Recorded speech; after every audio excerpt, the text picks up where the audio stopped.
Hello everyone, it's Sheila back again. Welcome to my channel. I'm just sitting here doing a little bit of this little baby cardigan. I'm going to finish this little cardigan off before I do anything else so I can get it onto my Etsy shop. But in the meantime,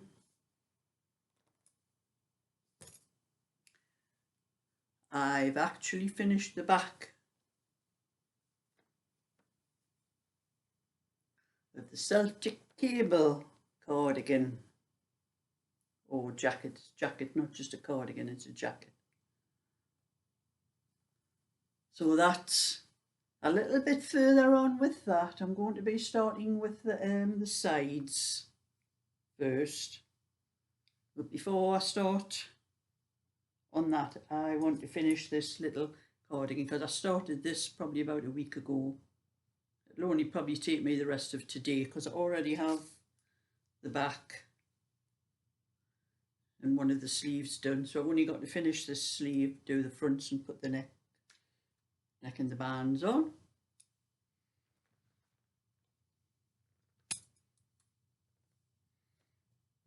But I'll show you, I've got a little video showing how this came out on the flat out with the measurements on it. So I'm going to show you that first. I've finally finished the back of this Celtic cable jacket. And it's 22.5, so it's going to measure about at least 44 when it's sewn up, but it is a very stretchy pattern, so it'll stretch to fit, so that should be okay for Daggery. It's took me just over 2 weeks to knit that back.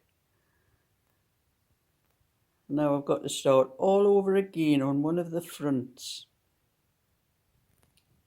But it shouldn't take me as long because actually after I got about halfway up, I was starting to remember where I had to cross over cables and things like that. So that was just practice for the back. It'll not take as long for the other pieces with a bit of luck.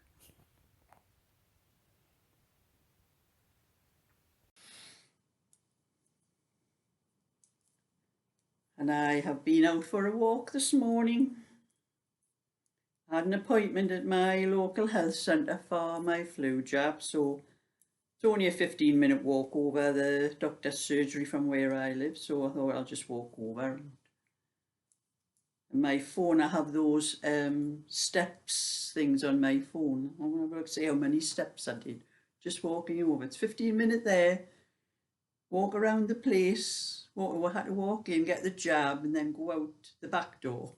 I still had to wear a mask, and I had to take my glasses off when I went in because as soon as I put the mask on, my glasses just steamed up. Good job I didn't have to sign anything or anything, it just went in and got it done. I'll have a look and see how many steps I did. My sister has one of those bracelet things. My granddaughter has one of those bracelet like watch things. I think I'll have to get one of those for. I've just got it on my phone, and it says I did 3,074 steps. That was probably half an hour walking, like I'm saying, 15 minutes there, walk around the building, out the back, and 15 minutes back again. So that's not bad. That's half an hour walking. That's good for you because it says I've done over 74 steps over what is beneficial. So 3,000 is a good number of steps if you did that every day.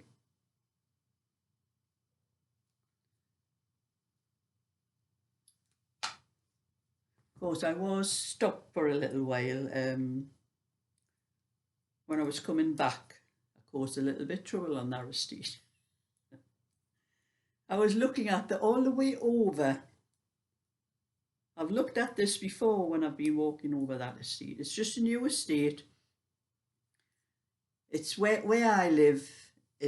I go out my back gate and it's all like trees and things and that, and we have a railway line and there was a crossing, and I cross over the railway line, over the crossing, and over to this estate. Well, it used to be a scrapyard before it was the estate. They bought the scrapyard off the fella that owned it, and they built a lot of private houses over there. And I've noticed when I've walked around that estate quite a few times, all of the garages, none of the cars are ever parked in the garages. They're always parked on the drive. Even when they're not at work, the cars are on the drives. And I stood and I was looking at the garages and I thought, well, they look very small. And then I went up to one of the cars and I stood behind it, and I'm going like this, looking at it. And there was about that much space on either side of the car. He couldn't get his car in the garage. That's why they're on the driveway. And all of the cars were on the driveway. And I have they weren't really what you call overly big cars. I just have a Citroen C1. Mine's just a small one. And when I drive into my garage, if I have anybody in the passenger side, they have to get out before I go into the garage, because I have like about that width for to open my door on my side for me to get out. So there's plenty of room for me to get out, but there's not enough room on the other side for a passenger, so the passenger has to get out of the car. And my garage looks wider than those garages on that estate. And that's what I was looking at on the way over. The way over when I went over to the doctor's surgery. So I was coming back and I'm walking over, and I think the first part of the street, I have to go along a street around a corner and up and around another place. But there was a fella outside. He had his garage door open, and I could see in the garage as I passed, and it looked like he was just storing things in it. There was a lot of stuff piled in it, and I just says hello, as I passed, like, and I says to him, "See, there's not much room for your car in there, is there?"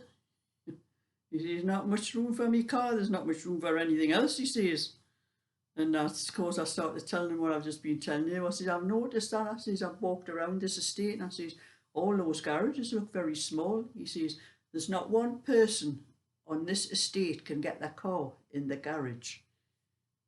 You see, we've all had complaints into the builders. We're all waiting to find out what's going to happen, and I say it's disgusting. I says they're making the houses as small as possible, filling them into as much space, using as much space as they can to get as many houses as possible in. So they're making the garages smaller as well to sell the houses, because you think you're getting a garage. And then I looked further up, and one of the garages had been bricked up all on the front. I don't know whether they were up and over door. I think his was an up and over door, but there was no door on it. It was all bricked up, and I says, well, he says that's what one of his neighbours. He says there's no point in having the door on it. He says I can't get my car in, so he says he just bricked it up and uses the door around the other side for to put stuff in. He says that's all most of us do on this estate. We just store things in the garage. He says if anybody's got, he says it's okay for motorbikes or bikes and things. He says that's what most of us keep in it. So I thought, well, I was right where I thought about the garages all looked small and that, and I'm walking further on, and I seen the postman. Now he's a postman I've seen on my estate. I know he's actually handed me letters when I've been getting out my car before. And before this estate was built, we used to get our letters early in the morning. At least by about 10 o'clock we had letters.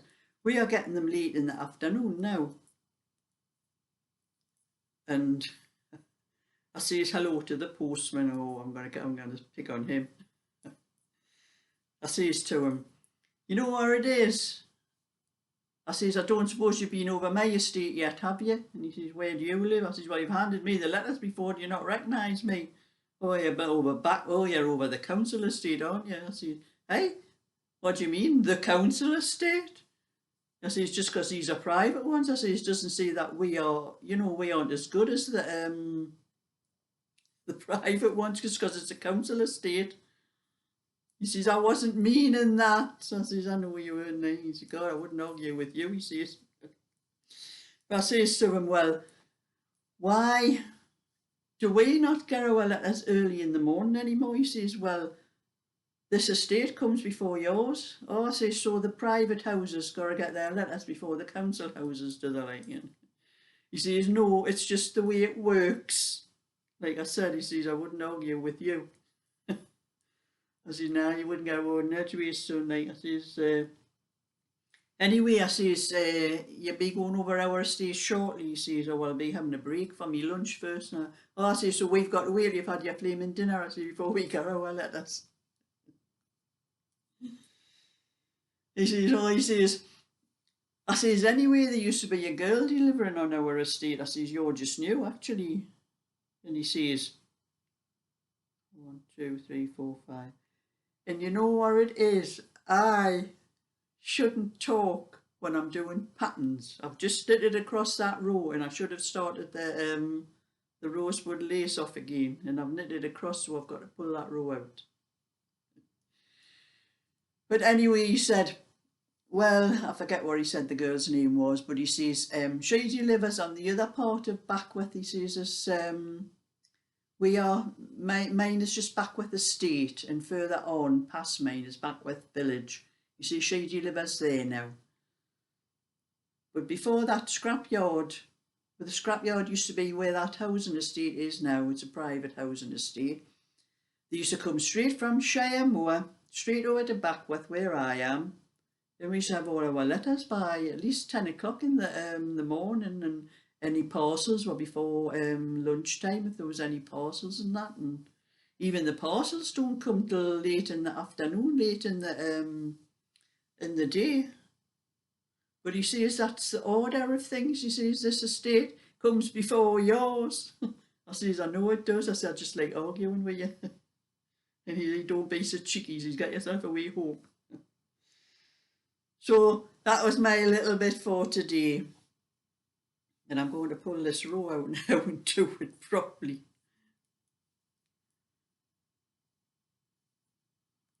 And I was at bingo. I didn't put a video up yesterday, but Thursday night I went to my bingo.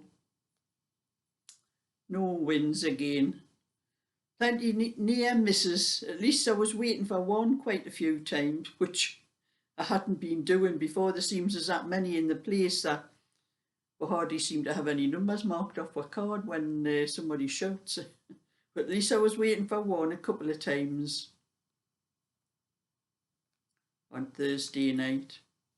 Oh, and it was terrible driving back home. It was raining. It was really heavy, and way better I won't like this all the time. But that was it. I got home and